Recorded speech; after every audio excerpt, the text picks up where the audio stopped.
Hi, my name is Desiree Dawson, and I wanted to share a little bit more about my testimony and why I'm preparing to go serve at United City Church in Humble, Texas. I grew up in what was supposed to be a Christian home, but the environment around me didn't truly reflect who Jesus was. I knew about God, but because of the hurt, fear, and instability around me, I grew up thinking that God was distant and harsh. The one person who showed me something different was my grandmother. She was the first glimpse of Jesus I actually saw. She loved Jesus deeply and treated people with kindness and abundant grace. As I got older, I had to take on a lot of responsibilities as a young child. I cared for my younger siblings, and I didn't really get to be a kid. I was really just trying to survive. My father struggled with alcoholism my entire childhood, even up until my teenage years. Because of how my earthly father treated me, I projected that image onto my heavenly father. I didn't want a relationship with him. I simply became distant and I ran from him. When I was in high school, my grandmother passed away. She was my best friend, so it absolutely broke me. I became distant and absolutely bitter towards God. I wanted nothing to do with him. I didn't really want anything to do with him before, but at this point, I was completely done. I didn't understand how a loving God would take away someone who was so kind and had such a big heart. I began to struggle with depression, and I started looking for comfort in a lot of worldly things. I began partying, drinking, cussing, smoking, doing all the things of the world because I thought that it would heal me. I thought that it would fill this void of emptiness. But no matter what I tried, I was still filled with emptiness. I felt incomplete. In 2023, when I was 16, I decided to do a 3-week leadership program called Equip at High Point Camp. I went because I needed an excuse. I didn't really want to know him,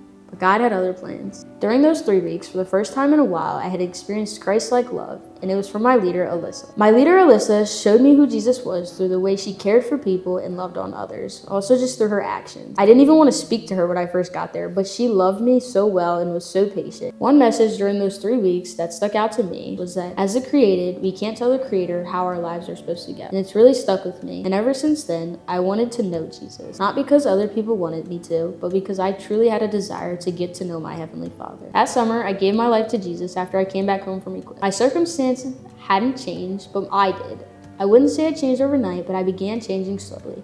The Lord started changing my heart in the way I thought. I was given the opportunity to live with one of my close friends' family. It was the first time that I had experienced healthy love and stability. I was encouraged in my walk with Christ. Healing wasn't instant. I still lived with fear and lived in constant survival mode, but God was patient with me. He met me where I was and in my brokenness, not because I wanted to fix myself, but because He was my Heavenly Father and that's what He wanted to do. Once I started following Jesus, that doesn't mean life was going to be sunshines and rainbows. It's actually the complete opposite.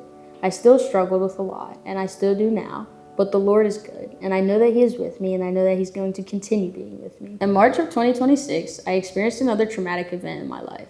I was sexually assaulted by my tattoo artist. The season was incredibly painful and difficult, but I realized that I wasn't facing this hardship alone this time. Because I knew Jesus, I had hope. I had someone to depend on. I had someone to lean on.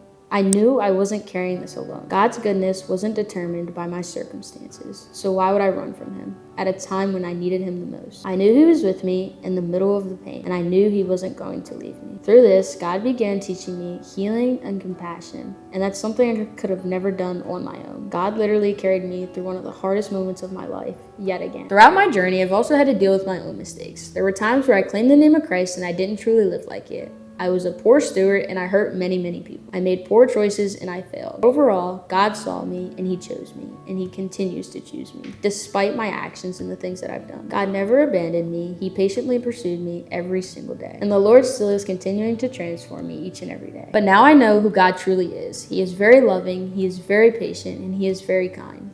I know a version not shaped by broken people, but the true loving God who heals, saves, and restores. And that's the God that I want you to know. That's the God that I want everyone to experience. My story is no longer about pain. It's a testimony of God's continuous faithfulness and grace. That's why I want to be a missionary. I know what it feels like to be unloved, unseen, and go unheard. But I also know what it feels like to experience God's love, His faithfulness, and His continuous grace. And I want others to be able to experience that too. I know what it feels like to have a distorted view of God, but I also know what it feels like to experience Him fully. I want people to know the God who restores, heals, and saves. I want others to experience that same hope that once transformed my life and is continuing to transform me every single day. As I step into this ministry at United City Church, I would love if you were able to partner with me. There's 3 different ways that you can partner with me. First is by prayer. It's the most important because I need people praying for me as I leave everything I know and all my family. The second way that you can partner with me is by connecting me with people who you think would have a heart for my ministry. If you know someone who would be willing to support me in any way, just send them this video so that they can watch and connect them with me if you know me personally. I would love to talk to them. The third way that you can support me is by supporting me financially. If you would love to support me financially, that would be amazing too. You can give at my giving page at reliant.org/Desiree.Dawson. Whether through prayer or monthly giving, your partnership allows me to go reach people. So you're playing a huge part into serving as well. It wouldn't be possible without people like you guys. I appreciate you so much for watching.